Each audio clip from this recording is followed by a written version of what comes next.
Over a time span of more than 20 years, around 350 young men drowned in lakes and other bodies of water in Midwestern American states. It became known that police officers had come across graffiti in the form of smiley faces near at least 12 locations where drownings occurred. Several people, including NY detectives Kevin Gannon and Anthony Duarte, believe these drownings to be murders committed by either a lone serial killer or a group of serial killers. Their theory is that the men were most likely drugged after being abducted and then murdered before being disposed of by dumping them in lakes and rivers. The detectives also believe that the serial killers include both men and women. Victims include 21-year-old Brian Welzian, who disappeared on New Year's Day in 2000. His decomposing remains were found 8 weeks later in a lake in Indiana. In 2009, 24-year-old William Hurley was missing for 6 days before being found dead and floating in a river in Boston. One of the smiley faces were spotted near the river.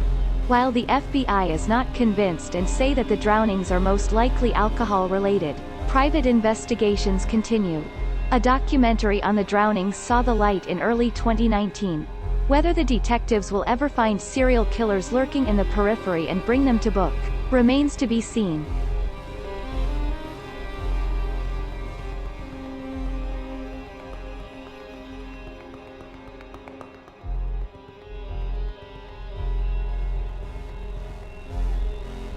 Dakota James was 23 years old when he went missing in Pittsburgh, Pennsylvania.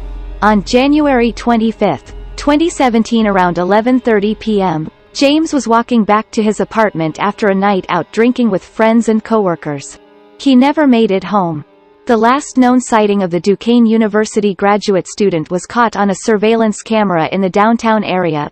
The footage captured James entering a dark alley, and that was the last time he was seen alive. The following morning, James did not show up for work. His boss informed his family, who filed a missing persons report 72 hours later. James's parents later hired a private investigator who organized a massive citywide search, which led to the discovery of James's body in the Ohio River on March 6, 2017, 40 days after he had disappeared. The Pittsburgh police theorized James fell into the river while crossing a bridge near the city center and drowned. They believed his body traveled for almost 10 miles and even went through a dam before its discovery. James's body, however, had almost no visible damage, which was highly suspicious because it had traveled through heavily trafficked river. A smiley face was found spray-painted on an underpass near where James's body was discovered.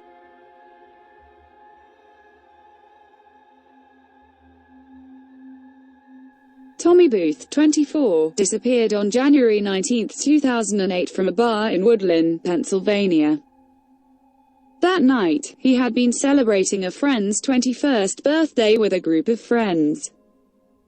Surveillance footage captured Booth entering the bar where the celebration took place, but there is no video evidence of him leaving. About 2 weeks after he went missing, Booth's body was found face down in a creek behind the bar. His death was ruled a probable drowning, and there were no signs of trauma.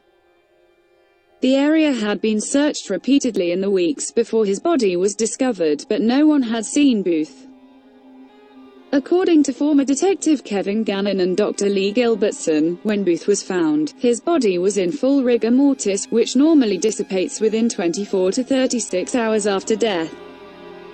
This finding is inconsistent with the belief that Booth drowned the night he disappeared. Gannon and Gilbertson also noted the body appeared to have been staged. 3 sticks were strategically placed around his body, and there were shoe and drag marks in the soil. A smiley face was painted on a wall of the bar under a deck. On September 29, 2006, 21-year-old Lucas Homan vanished from La Crosse, Wisconsin. The day of his disappearance, Homan had been celebrating Oktoberfest with his friends.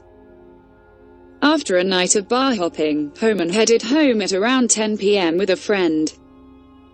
Homan and his friend somehow got separated during their walk home, and his friend ended up at the detox with a head injury after being picked up by police. He told investigators he could not remember anything that happened that night. Homan did not arrive for a golf outing the next day. Search dogs scoured the downtown area where Homan was last seen alive.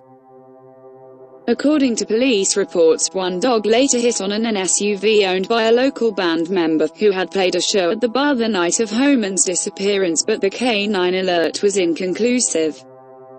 Officials did not implicate the band member in Homan's death. The morning of October 2nd, Homan's body was found not far from the shore of the Mississippi River.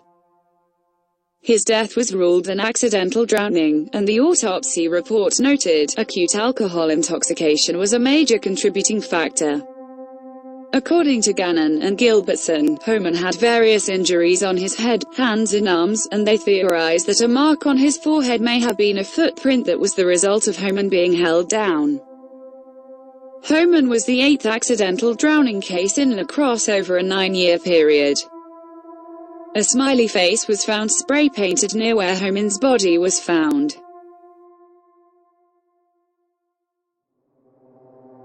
Todd Gabe was 22 years old when he went missing during the early hours of June 12, 2005, at a bonfire party in an orchard close to his home in Cazenovia, Michigan.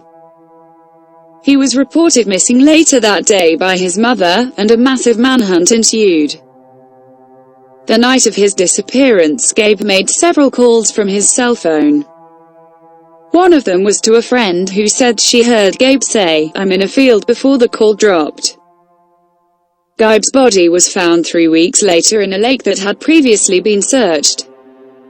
His death was ruled an undetermined drowning. Oddly, Gabe's head and shoulders were sticking out of the water as if he had gone for a swim. Gabe's remains also had very little signs of decomposition, which would have been present if he had died the day he went missing, 22 days before the recovery of his body.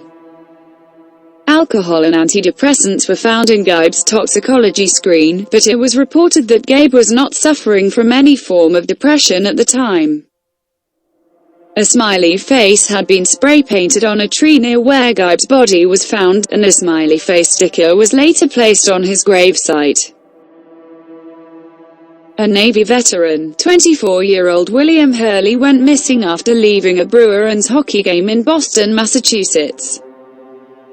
On October 8, 2009, Hurley went to the game with 2 friends. Halfway through the game, Hurley called his fiancée, Claire Mahoney, pictured above, and said he wanted to leave. Hurley walked outside while Mahoney drove to the stadium to pick him up. When she arrived, however, he was nowhere in sight. When Mahoney called Hurley to find out where he was waiting, Mahoney said he answered the phone, and she heard him ask someone where he was located. The man said 99 Nashua Street, and Hurley said his cell phone battery was going dead. Mahoney drove to the address, but Hurley was not there. She called him a second time, but his cell phone seemed to be out of battery. Mahoney said she drove around for an hour before returning home, thinking Hurley got another ride, and that when she got back, Hurley was still gone. She then reported Hurley missing, and various searches were conducted. 6 days after his disappearance, Hurley's body was found in the Charles River, close to where he asked Mahoney to pick him up.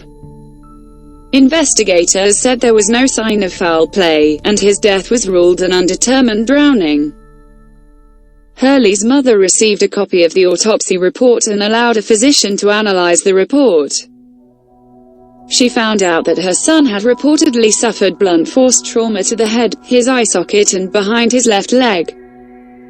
GHB was also found in his system, along with alcohol. A smiley face was found painted near the river.